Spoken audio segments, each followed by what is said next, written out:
పడిపోయిన చోటి పైకెదగడ మెట్లను పదును పెట్టు మొదలు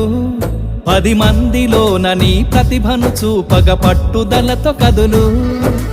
ఏలు పట్టి నడిపించునురా ఎదురైన అనుభవాలు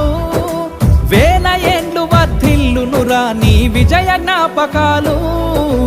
రాదురా ఏ విజయం నీ కోసం నా కోసం ఎటుపోదురా నువ్వు చేసిన కష్టం ఎప్పటికైనా సొంతం కాలంతో పయనించే వాడికి కానిది ఏముంది సాధనతోనే సాధ్యమవ్వునని సదాశయంతో సాగర ముందుకు రాదురా ఏ విజయం నీ కోసం నా కోసం ఎటుపోదురా నువ్వు చేసిన కష్టం ఎప్పటికైనా సొంతం